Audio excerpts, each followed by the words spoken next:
তৃণমূলের তো লজ্জা বলে কোনো কিছু নেই, আর যার কারণে তারা মানুষের মারও খেতে পারে, তারা বাংলা মদও খেতে পারে, আর বাংলা মদ খেয়ে রাজনীতিও করতে পারে, মানুষ ভোটারদের পেটাতে পারে, ওরা সব কিছু করতে পারে।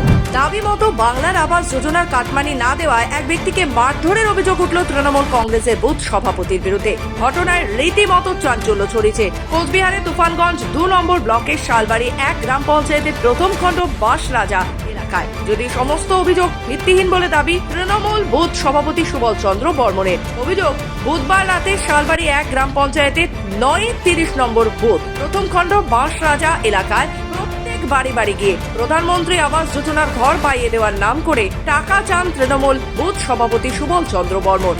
টাকা দিতে অস্বীকার করায় সুভাষচন্দ্র দাস নামে এক ব্যক্তিকে বেধড়ক মারধর করে বলে অভিযোগ তৃণমূল বুথ সভাপতির বিরুদ্ধে। ঘটনায় রীতিমতো চাঞ্চল্য ছড়ায় শালবাড়ি জুড়ে। এই বিষয়ে বক্সিরহাট থানায় এটি লিখিত অভিযোগ দায়ের করা হবে বলে জানান সুভাষচন্দ্র দাস।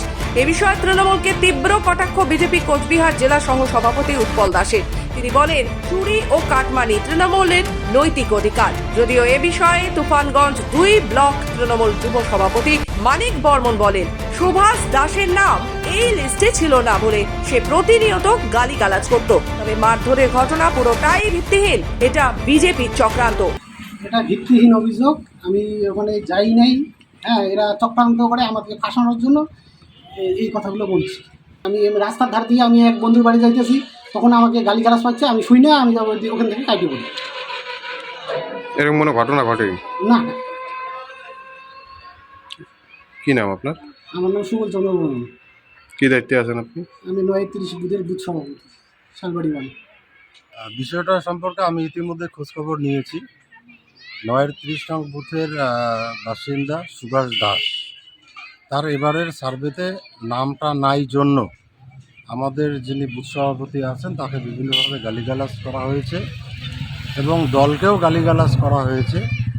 সেই বিষয়ে ইতিমধ্যে আমি যেটা জানতে পেরেছি যে তার যেহেতু এই সার্ভেতে নামটি নেই, তো না থাকার কারণে আমরাও তাকে বলেছিলাম যে আপনাদের পেপারসপত্র এবার বিডিও অফিসে আপনারা জমা করুন, সরকারি আবারও সার্ভে হবে, সেই ক্ষেত্রে সেই সময় তার নামটা আসবে, আমরা এটা বিশ্বাস করি। রাতে দাদা এই যে আমার বাড়ি থেকে রাস্তা থেকে যাইতেছে, এমন সময় তৃণমূল লোকের 6 জন লোক ওরা অতর্কিতে আইসে ওই দাদা ওইদিকে যাইতেছে, ওখানে ধইরা একে দাঁত চোখের মধ্যে ঘুষি মারছে।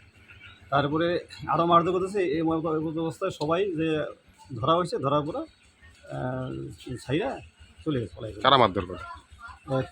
তৃণমূল পার্টির লোক সুবল বর্মন, ও একাই মারছে, আরও লোক ছিল ওদের। দেখুন, তৃণমূল স্লোগান দেয় জয় বাংলা, আর এই বাংলা মদ খেয়ে কালকে যেটা আমি খবর পেয়েছি, প্রায় 8-10 জনের একটা গ্রুপ সাধারণ মানুষ যারা বেনিফিশিয়ারি ছিল ঘরে, তাদের বাড়ি বাড়ি গিয়ে 5,000 টাকা করে ডিমান্ড করেছে এবং অনেকে ভয়ে সেটা স্বীকারও করেছে যে টাকা দেবে। যারা স্বীকার করেনি তাদেরকে মারধর করা হয়েছে। পরবর্তীতে ওই এলাকার মানুষ প্রতিরোধ করেছিল। এটা অত্যন্ত লজ্জাজনক বিষয়।